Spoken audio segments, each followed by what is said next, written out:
Hello എല്ലാവർക്കും ചെമ്പനീർ പൂവ് പുത്തൻ പ്രൊമോ വിശേഷങ്ങളിലേക്ക് സ്വാഗതം. അപ്പൊ ഇന്നത്തെ പ്രൊമോയില് നമ്മുടെ സച്ചി ആ ഒരു ടാക്സി സ്റ്റാൻഡിൽ വരുമ്പോൾ നമ്മുടെ സച്ചിയുടെ കൂട്ടുകാർ എല്ലാവരും കൂടെ നമ്മുടെ സച്ചിനെ വഴക്ക് പറയുക. നീ കാരണം ഞങ്ങൾക്ക് ഇപ്പൊ കൊടുത്ത ആന്റണിയുടെ അടുത്തുനിന്ന് മേടിച്ച പൈസ 3 ദിവസത്തിനുള്ളിൽ കൊടുക്കണം എന്ന് നമ്മുടെ ആന്റണി തർപ്പിച്ച് പറഞ്ഞിരിക്കും, അല്ലെങ്കിൽ കാർ എടുത്തുകൊണ്ട് പോകുന്ന പറഞ്ഞിരിക്കുന്നത് എന്നൊക്കെ പറഞ്ഞിട്ട് പറയുന്നുണ്ട്.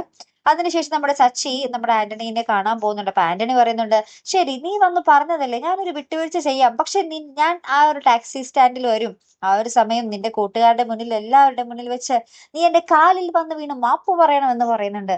മാപ്പ് പറയോ സച്ചി? എനിക്ക് തോന്നുന്നില്ല കേട്ടോ. കാലിൽ പിടിച്ച് മാപ്പ് പറയുന്നതിന് പകരം കാലുവാരി അടിക്കുകയായിരിക്കും നമ്മുടെ സച്ചി ചെയ്യുന്നത്, അല്ലേ? സച്ചിയുടെ സ്വഭാവം നമുക്കറിയാലോ.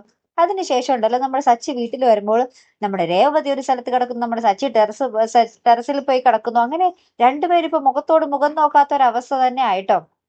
അപ്പൊ സച്ചി പറയുന്നുണ്ട്, എനിക്കിനി ഇത് മനസ്സിൽ കൊണ്ടുവച്ച് നടക്കാൻ വയ്യ, ഞാനിനി എന്തായാലും രേവതിയുടെ അടുത്ത് തുറന്നു പറയാൻ പോകുക എന്നൊക്കെ പറഞ്ഞിട്ട് ഇങ്ങനെ പറയാൻ പോകുന്ന ഒരു നിമിഷങ്ങൾ തന്നെയാട്ടോ കൂട്ടുകാരോട് വില നമുക്ക് കാണുവാൻ സാധിച്ചത്. അപ്പൊ എന്തായാലും നമ്മുടെ സച്ചി ആ ഒരു സത്യം തുറന്നു പറയുമ്പോൾ ഇനി നമ്മുടെ രേവതി വിശ്വസിക്കുമോ ഇല്ലയോ എന്നതാണ് അടുത്ത ചോദ്യം, അല്ലെ? അപ്പൊ എന്തായാലും കാത്തിരുന്നതിനെ കാണാട്ടോ. അപ്പൊ അടുത്തൊരു വീഡിയോ വരുന്നത് വരയ്ക്കും ഗുഡ് ബൈ.